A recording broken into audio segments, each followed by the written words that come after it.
welcome to another episode of the Extraordinary Moms Podcast. I'm Jessica Dahlquist, your host, and every Tuesday I interview a different mom who shares their motherhood journey and the lessons they've learned along the way.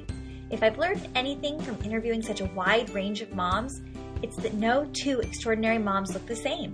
We all have a story to tell, and we are all mothering in our own way. So let's celebrate that and learn from one another. Thanks for listening, and if you like what you hear, please share the show with a friend. Good morning, everybody. How you doing? It's Jessica from the podcast. Thanks for tuning in today for another episode. I have an amazing episode for you today. It is with Crystal Paine of Money Saving Mom. Crystal blogs about money saving tips and frugality and things like that. And recently, she's really underwent kind of a shift in her online presence as she's tried to be more open and vulnerable about her day-to-day life and her imperfections. And so today we're going to talk about that. We're going to talk about that shift and whether that has been a concerted, intentional effort or if it's kind of been a natural evolution for her. I love her ideas so much. I love what she's doing. And she just has this goal of wanting to help others and empower others. And I love that mission so much. She's also an extraordinary mom of 3 little kids, so she's the perfect guest for our podcast. So I hope you enjoy my conversation with Crystal Paine today. Let's get to it. All right, I want to welcome Crystal Paine today. Hi, Crystal. Hello, I'm so excited to be here. Thanks for taking the time to chat with me on the podcast. I'm a longtime fan, and I originally heard you on Power of Moms, I think, years ago. Oh, wow. Yes, that would have been years ago.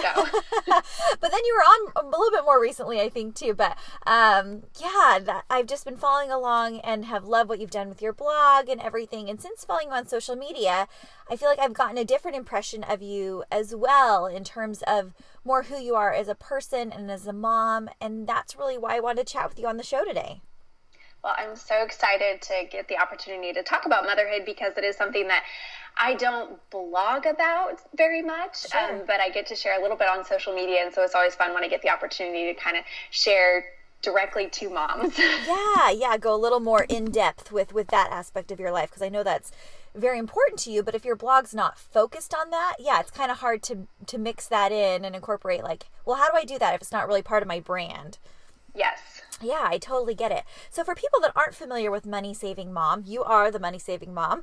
Will you just give a little background, Crystal, on yourself and your family?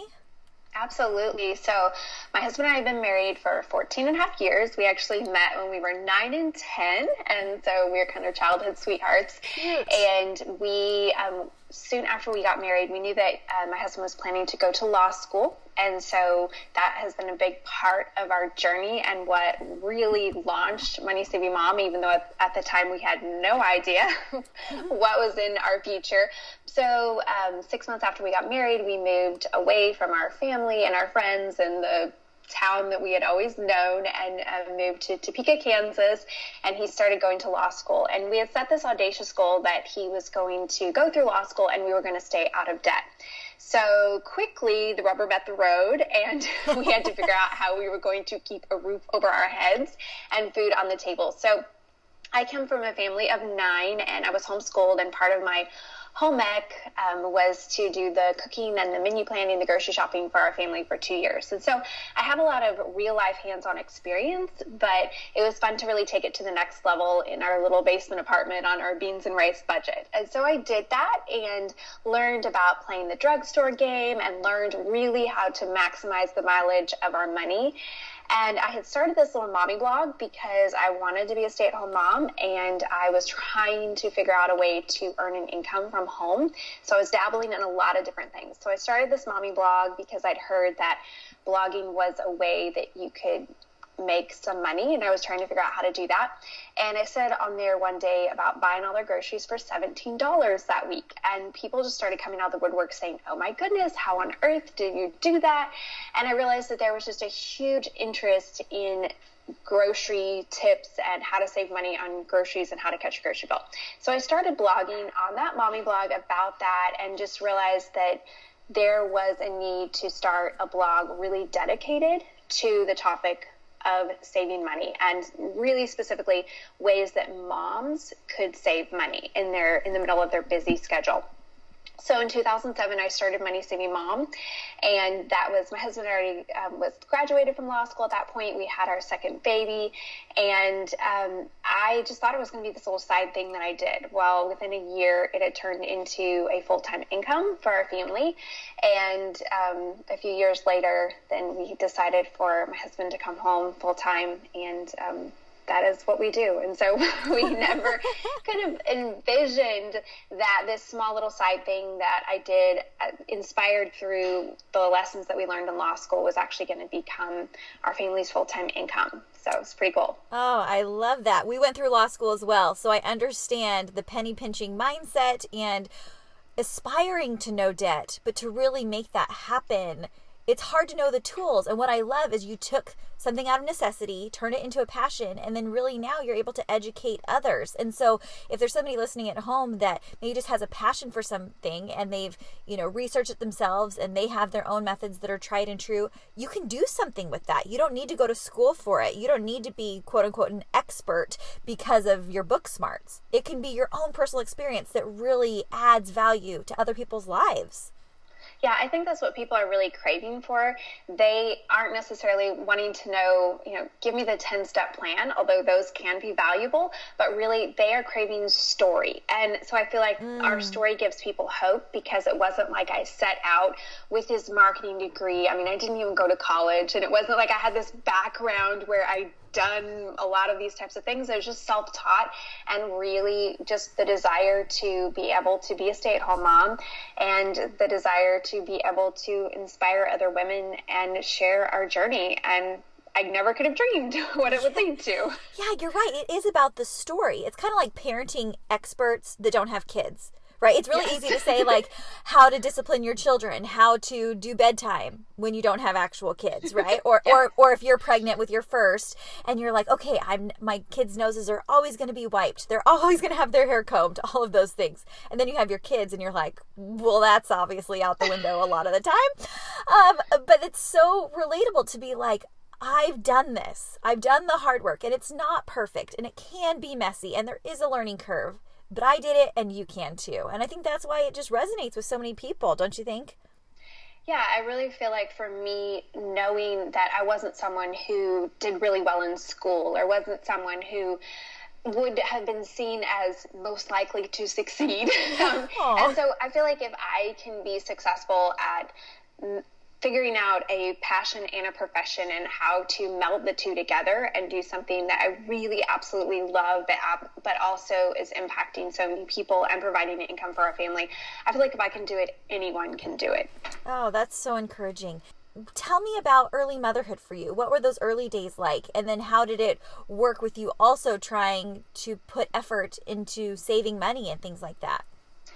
Yes. Okay. So early motherhood, what you said about the parenting experts who don't have kids, I feel like I went into marriage thinking I knew that I wanted to be a mom. I knew that I wanted to have kids. That was something that I had wanted to do since I was a young girl. And I actually told my husband I really wanted to have 12 kids. That's what I thought. Coming from a large family, I just thought, I want to have a lot of kids too. Like, this is a great thing.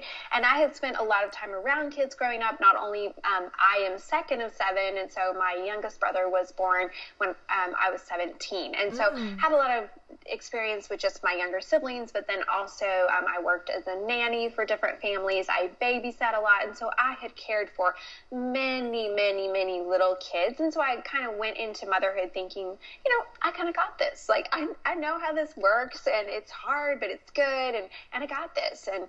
And then my first baby came along, and I realized, you know what? It's a lot different than babysitting or nanny. Yes. I figured that out really fast. Yes. I'm like, you don't get to go home at the end of the day. This baby is yours. And that just kind of hit me like a Mack truck. And so I remember just so distinctly bringing home our little Catherine, and we had hoped that she would be born whenever my husband was in the middle of, would have been his Christmas break, but she came 2 weeks late. And so he had already started back to school. And so he couldn't take any time off. It was just, we have this baby and we come home and immediately he is back to his life. And I am in this little basement apartment with no vehicle. We didn't really have many friends. We didn't have a lot of support. Our family lives 2.5 hours away. And I am trying to figure out, how on earth do you do this motherhood thing? And it was scary. It was stressful. It was overwhelming. And she did not sleep. She would usually sleep about 7 hours in a 24-hour period. And that is not really what newborns are supposed to do. Right. And she just cried for the first 6 months. She cried and she cried and she cried. And I would read the books and I would try, and it was like nothing was working. And so it was really hard. Those first 6 months, I remember 2 weeks into it, one of my friends who had multiple kids, she came over and I opened up the door and she just gave me this look and she's just like, "It's tough, isn't it?" And I was like, yes. And so, yeah, I wish, looking back, I feel like I wish I would have done a better job of stepping outside of my comfort zone and really trying to plug in with young moms. And I was such an introvert at that time, and I was so insecure and just really had a lot of unhealthy things in my heart that I was so scared to step out and try to meet other people. And so I really was very alone in those, the first 2 years. And so our second daughter came along 2.5 years later, and her pregnancy was so much better. And I think a lot of it was just because I knew, there's actually going to be a baby at the end.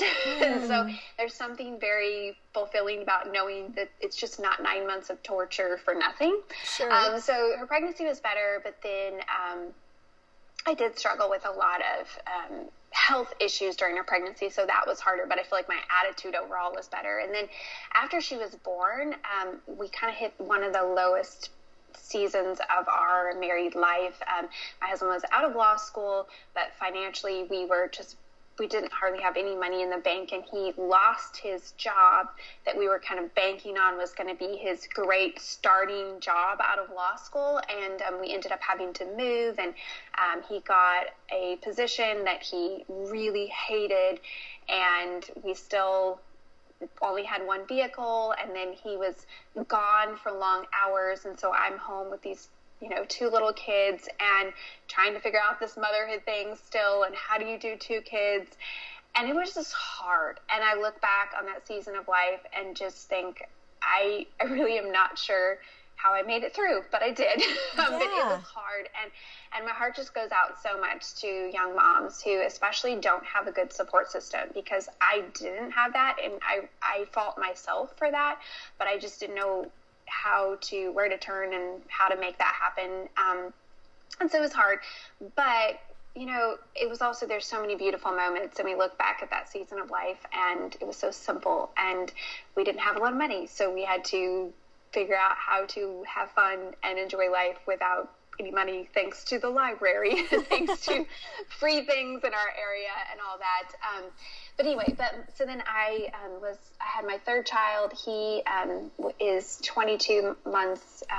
He came along 22 months later, and his pregnancy and that whole experience was a completely different thing. And I think I had grown up some as a mom, and just realizing more how to state my needs and how to get help and ask for help and be honest about the struggles, and not just try to put on a plastic smile and pretend like everything's okay when it wasn't. And I feel like I was able to just enjoy him so much more because I had let go of a lot of the stress and the people pleasing that I had put on myself with my girls. And so just really, I was just a lot more relaxed as a mom. And I think that just comes with time sometimes, It does. And if you were to tell yourself those lessons like, oh, just relax with your first, and oh, it'll be fine, you wouldn't necessarily believe it. You kind of have to go through that yourself, and it might give you a little hope and sustenance to get through each day,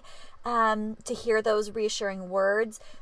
But really, sometimes you just gotta do life, and you can't circumvent the hard path to get you where you need to go in order to learn the lessons you personally need to learn to get to the best place and the best version of yourself possible. Is that kind of what you found?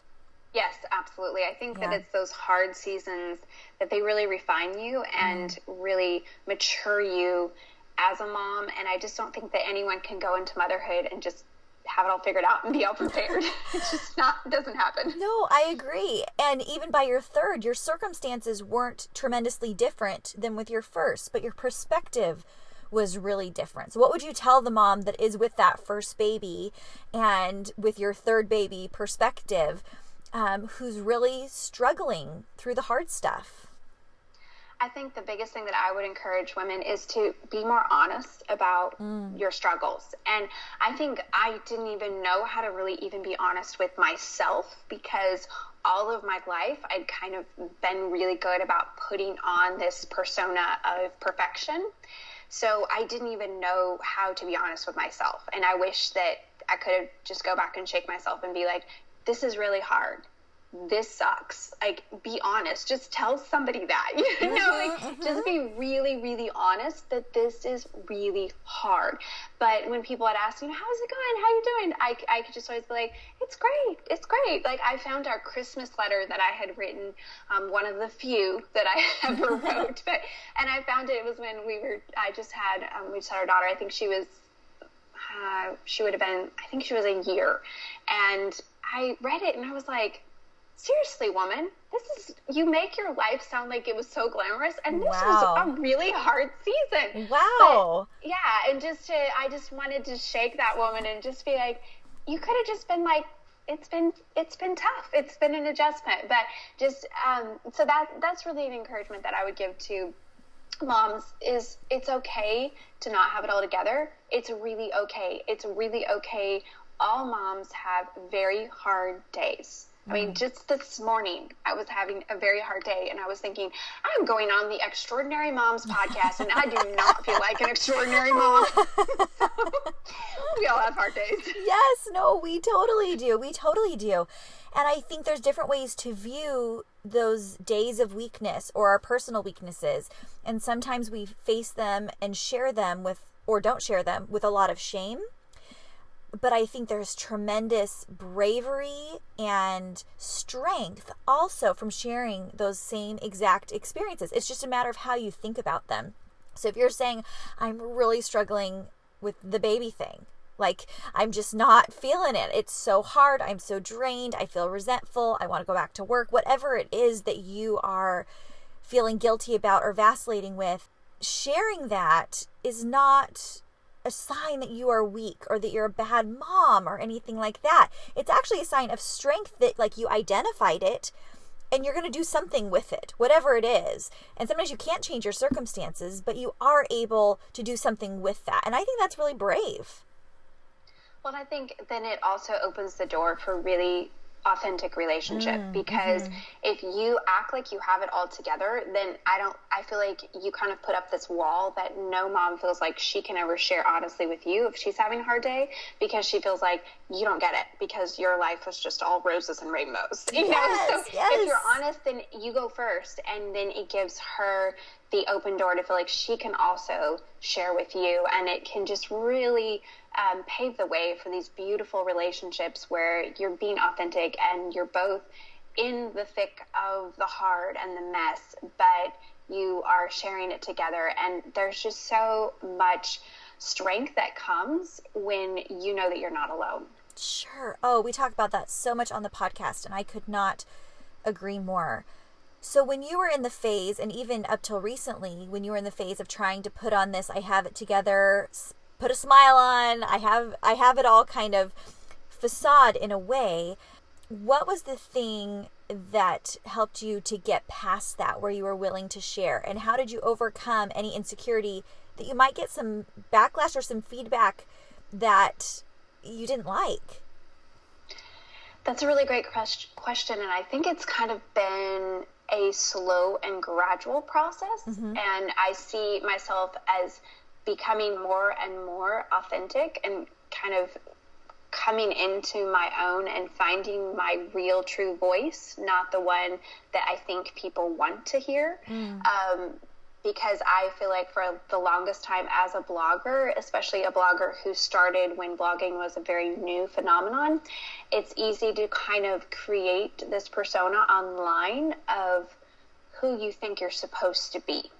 And then once you've created that, which a lot of times I don't think we recognize that we're doing that. It's just like, well, we want to help people. We want to inspire people. I think for me, it was always, well, I don't want to bring people down. And I think the other thing is there were a lot of things going on in our life that I didn't feel like I could share with the internet when we were walking through maybe some of the unemployment and some of the things dealing with that, especially because of my husband and where he was at, and he didn't feel comfortable with me sharing. So I felt like I kind of had created this persona of a woman who was living with attention and all that, which is what I was aiming for, but that's not always the reality of what it was. So you create this persona, and then it's very hard to figure out, okay, when you recognize and you wake up and you realize that's not exactly who I am, to figure out, okay, well then how do I actually share who I am? And so it's been a very slow and gradual process for me of just getting braver and braver, starting with sharing with, having real life community and sharing with them, and then having them challenge me, well, you need to bring that to the internet as well. And so just putting a little bit out there, and then a little bit more, and then a little bit more, until I really feel like the last year I've gotten to the place where I'm really okay with disappointing a lot of people in order to help the few that really need to know that they're not alone. And so many times I found that oftentimes we project that we're afraid we're going to disappoint other people, but really it's about us. It's about disappointing ourselves. What do you think about that? I feel like I am my biggest critic and my worst cheerleader. And I focused so much on where I need to improve, which is a good quality in some aspects, because I feel like I am good at figuring out, here's the problem and here's a good solution. That's something that I'm usually pretty good at. But it's a problem when I'm just focusing on problems. I'm pointing out a problem in my life. The irony. But I think that it is true that so much of the time when I will step back and critique a post or something for social media before I put it out there, I am the one who's pointing out the flaws in it that I think other people might see. And so then trying to decide, well, am I okay with sharing that? And I think it is really true. I think the other thing is with having blogged for so many years, you tend to pick up on things more because you've been criticized. I mean, every single day there's people who are critical and disappointed and writing in upset about something or other, because you can't please all the people. And so you do become more sensitive and maybe almost hypersensitive on the one hand and cynical on the other hand. So I think you have to be very careful that it doesn't become unhealthy, that you are looking through everything with a microscope of that one or two or three very critical people. Yes. No, I was talking to one of my friends the other day, and she said, sometimes I'm afraid to share my infertility journey because I'm afraid of hurting or saying the wrong things. And if I can even think of one person that might be hurt or saddened by what I have to say because now I have a baby, sometimes I don't want to share. And I just said, yes, there is that one, but then there's also the other one that needs to hear what you have to say. And so like you said, you can't please all the people, because even if you're pleasing a lot of the people, there's still going to be disappointed people. You can't ever be 100% with all the people all the time. It's just unrealistic, and we know that cognitively, but gosh, why is it so hard to get through our head that's an expectation that we can just throw out because it's unreasonable? Yeah, and one of the things earlier this year, I realized that, and I wrote a post or an email newsletter on this, but how I was holding back so much because of the 3%. Because I know the 3% is out there of the people who either want me to fail or are just hypercritical. And it's when you put something out there that you know instinctively you're going to get some pushback for it, just because some people want you to be perfect. They do. And unfortunately, that is the nature of the internet. And if you put it out there, for instance, if I ever talk about motherhood and I talk about dealing with an issue with my child or something, I will always get responses from people. I mean, just the other day, someone was like, you really need to go to counseling because you have issues. And, or they'll tell me, you're parenting wrong. Like if you would change these 3 things, that would fix it. Or many, many times people have told me, if you didn't work, if you would just give that up and if you would just be a stay-at-home mom, you wouldn't have these issues. Knowing those people are out there. Yeah. And so I think for me, I've had to really figure out who are the truth tellers in my life that I'm going to listen to, and what is the truth that I'm going to listen to, and where am I going to let that come from, and who am I going to filter it through, because I am not always the best judge of truth, especially when it's coming from someone who's being really critical. And I think for all moms, it's really easy for us, I think in this culture where there is social media and where it's always the mommy wars. I hate that phrase, but you always feel like you could be doing something better. Either you should be staying home whenever you're working, or you should be working whenever you're staying home, or the breastfeeding versus bottle feeding, versus there's private school versus public school versus homeschool, like there's all the different things, where as a mom you can feel like, am I feeding my kid enough organic food? Or should we be buying a water distiller because our water is probably not good enough? Or do I have my kids in too many activities, or are they not enough activities? And as moms, we can constantly be feeling like we're being judged by other people, or it's just the voices in between our own 2 ears that are judging us. And so for me, it's been very helpful to have a few people in my life who I consider, you've earned the right to speak truth. And so anytime when I'm really wavering over a situation, maybe there's been a comment that someone has said, maybe someone has personally come to me and confronted me about something, maybe I'm just personally feeling guilt over not doing enough, bringing that to these people in my life who are my truth tellers and saying, here's how I'm feeling. Can you give me some really honest feedback on this? Is there truth here that I need to listen to? Or am I just putting guilt on myself where I shouldn't put guilt? Yes, and I think it's so critical to work on yourself for the benefit of your children as well. Now that your kids are getting older, they're watching you go through this evolution of self-reflection and betterment, and you're not striving to be perfect. You're striving to be better, a better version of yourself. Are you intentional with how you communicate with your kids about that, or what are you hoping to model for them and teach them through your words as well? That's so good. I think there's 2 things for that. For one, I've really been noticing how I am so hard on myself, and so I say things that I don't want my daughters to say about themselves. Yes, yes. Like I will say, oh man, these pants make me look fat. And I'm like, whoa, what kind of message am I communicating to my daughters? Mm-hmm. And we just say these things really flippantly, without even thinking about the ramifications that they have for our kids. And so that's one thing that I've really been thinking about, is what kind of language am I using about myself around my kids, and especially my girls, because I feel like I know that a lot of my insecurities came from being a young girl who I felt like I wasn't good enough. And I just want to really give them messaging that helps them to see their worth and their value.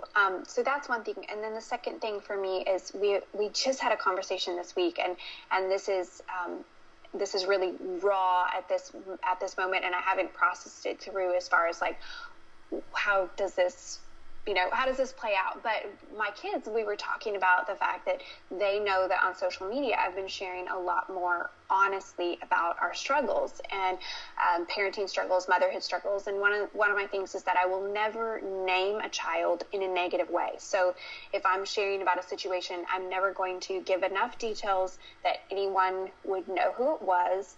And I'm never going to name a child, because I'm very, very conscientious of the fact that in 10 years from now, there will be employers who will be Googling my kids' names, and I do not want my child to lose a job or lose an opportunity because I posted something on the internet about them. Yeah. So I want to be very careful that I'm never shaming them on the internet. But at the same time, we were just having this conversation where they were saying, but Mom, like, I don't really like it when you share that we struggle. And I said, I want you to read these posts. And I said, nobody knows who it is. And they're like, but there's only 3 of us, and they could maybe figure out which one of us it is. And I said, yes, but if I share the good, I can't just share the good. I said, I'm always telling wonderful things about you all, but if I only share the wonderful things, that's not giving people a really honest look into our life. You can't just share the amazing without also sharing that there are hard things too. And so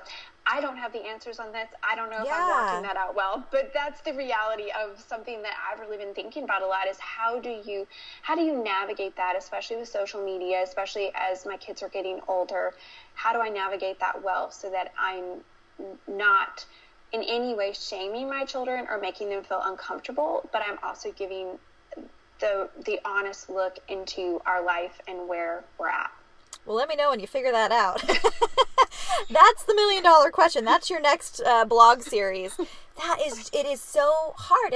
But I love that you're having conversations with them about it. And I mean, you're so right that 10 years from now, they're going to be able to look up anything that you wrote about them or things like that. And I think it's great to have those boundaries of not giving too many details of names or identifying the kids. But they are helping so many people, and it is just so tricky, and it's hard to especially with marriage issues as well. You never want to get too nitty-gritty into the details of your marriage because it is private and personal. But on the other hand, it seems like everyone else has husband of the year. So it's like, oh, they're the best father on Father's Day. They're the best one on their anniversary. And it's like, what did my husband do? And your husband may be just fine, but comparatively, if they're only but bursting at the seams about how amazing and how studly their man is, well, yeah, you're going to be feeling a little lacking. So that's a tricky thing.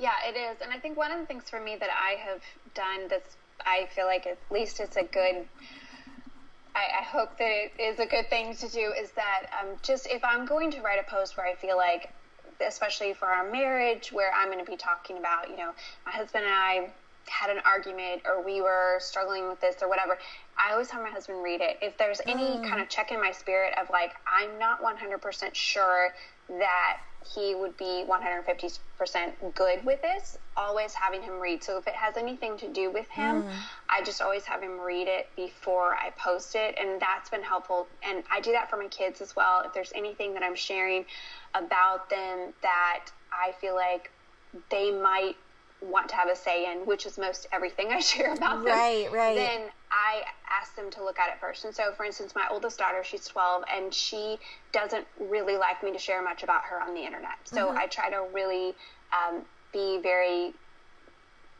careful about what I share about her, and always asking her permission. And a lot of times she'll say, no, Mom, I'd rather you didn't. And just really honoring that, because I don't ever want her to feel like she's living in a fishbowl or something like that. So just being really, I want to honor her wishes in that, and be very careful that my kids don't feel uncomfortable with anything that I put out on the internet.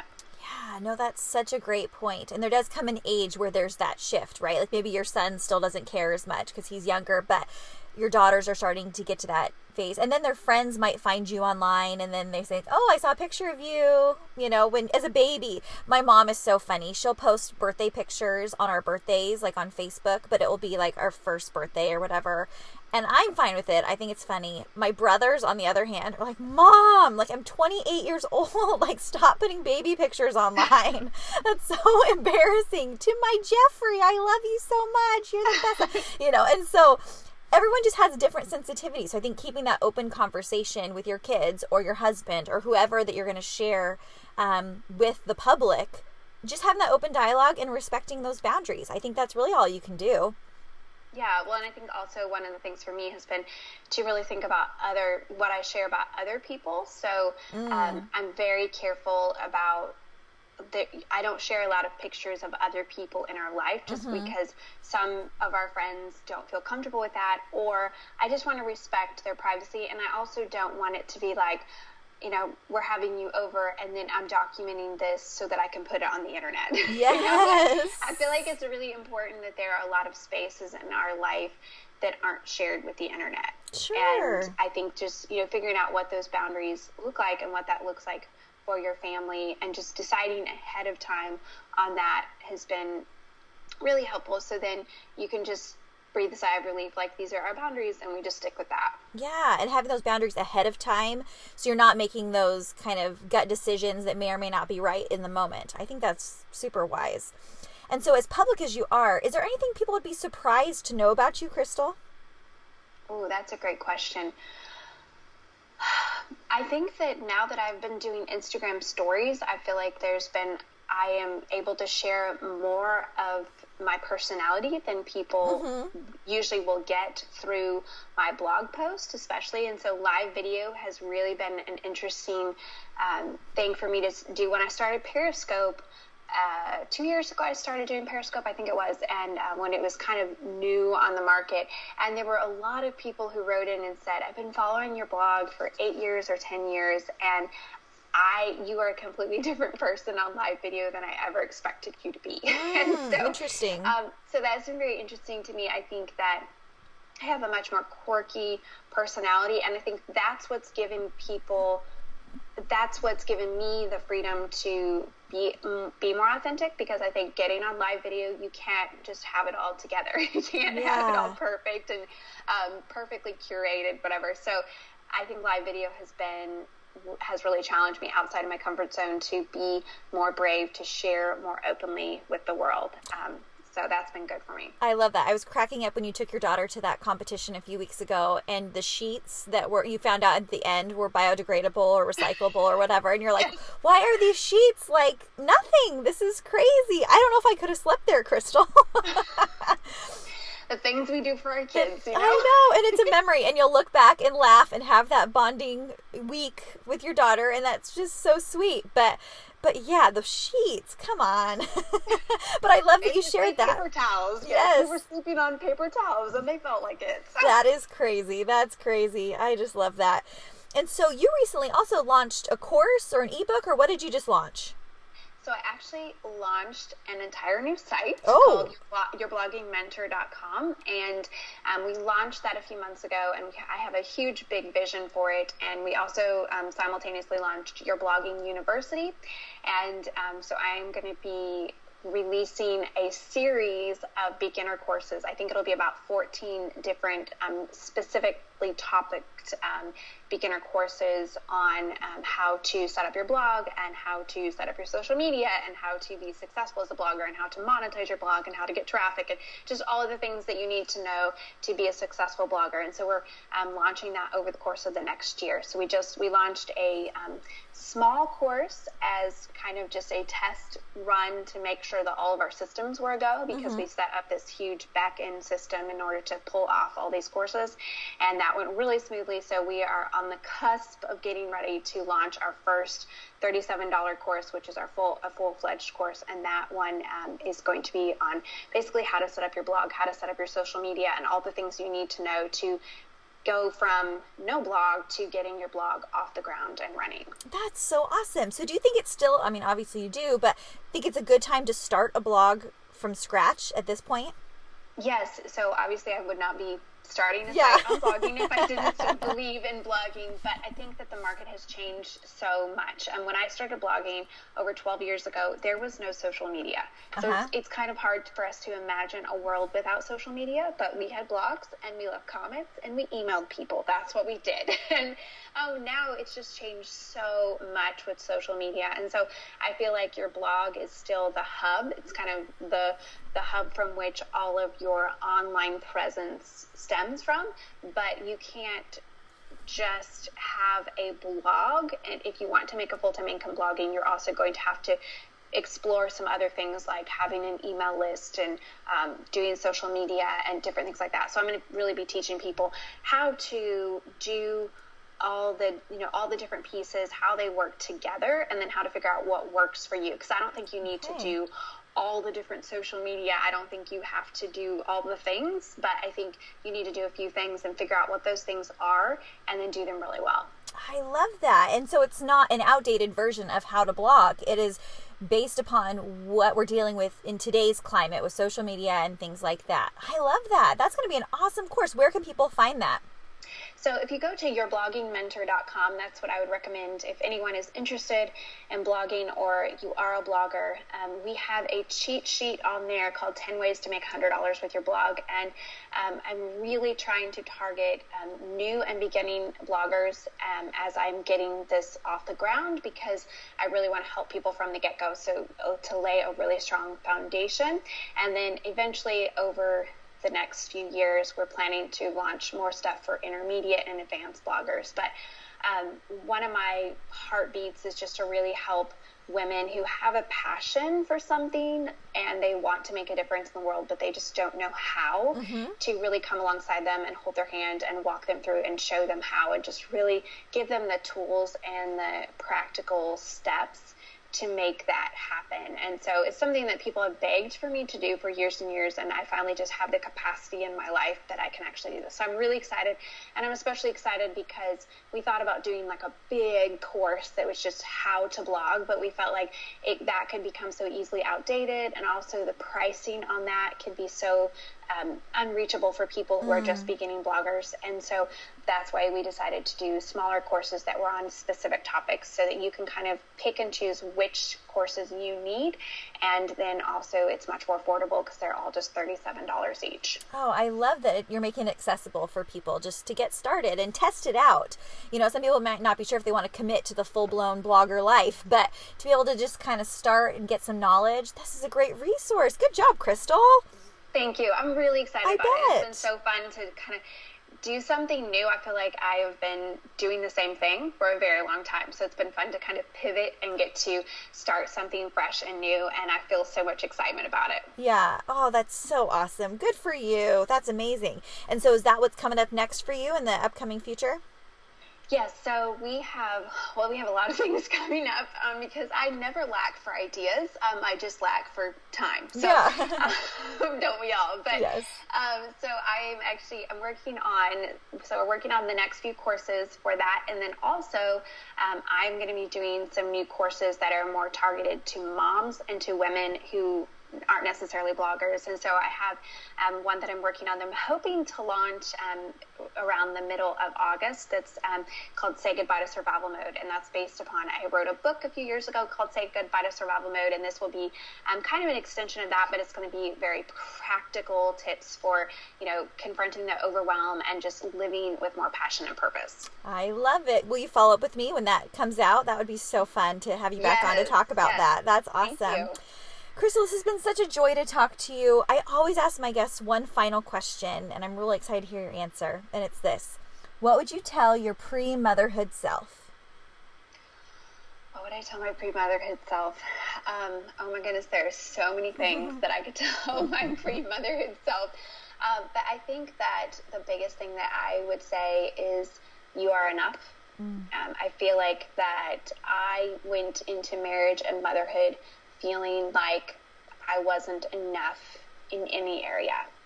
And I lived under that lie for so long, and that lie really shaded everything that I did, from how I viewed my inabilities to mother well, or to get my child to sleep through the night, or to get my child potty trained, to how I was insecure in being able to reach out to friends like we talked about, to my marriage, to the business, to in every area. I would go into every situation living under the lie that had become a truth to me because I believed it long enough that I wasn't enough. And once I was really able to break free of that and see it for a lie, it completely changed my life. And so I have so much more confidence and courage and ability to show up fully and to be honest and to just do my best and be okay if it's not good enough for some people, and be okay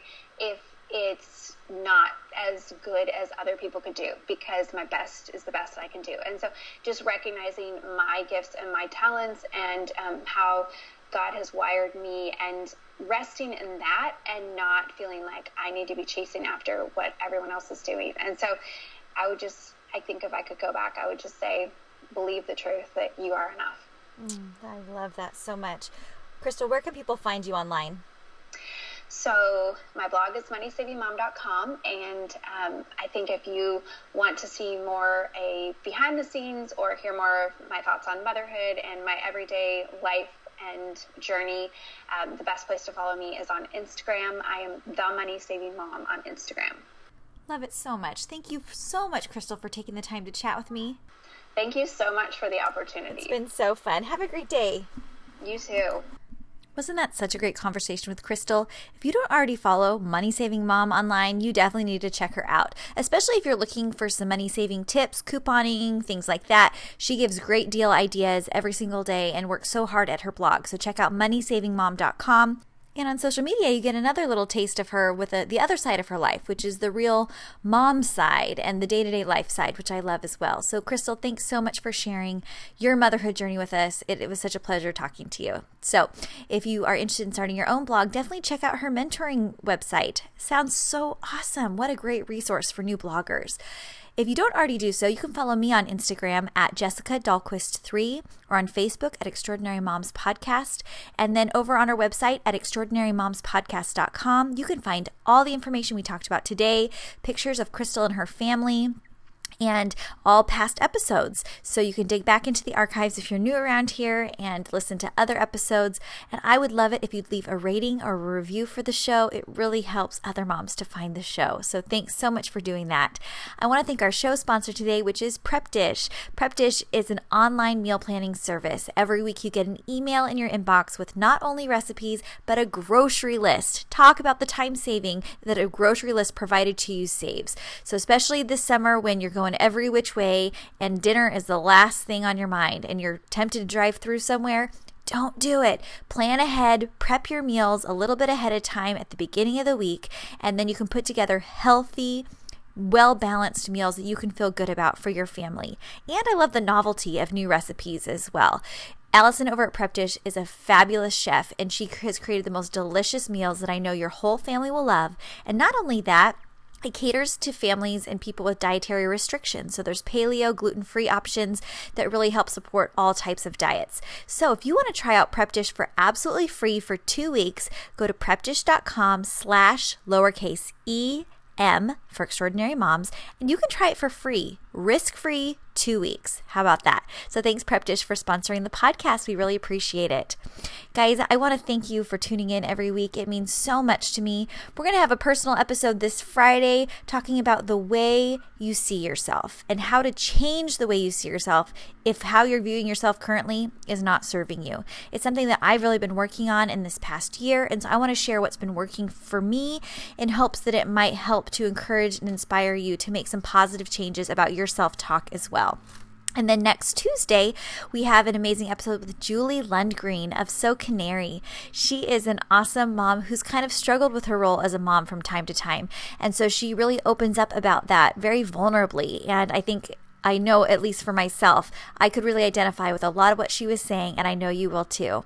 So be sure to subscribe on iTunes if you're not already subscribed. That simply means it's absolutely free. It just means that every time a new episode comes out, it will go directly to your unplayed list, and you'll never miss an episode. So don't miss out. Thanks for tuning into the podcast today, and we'll see you next week for another episode with another Extraordinary Mom. Bye.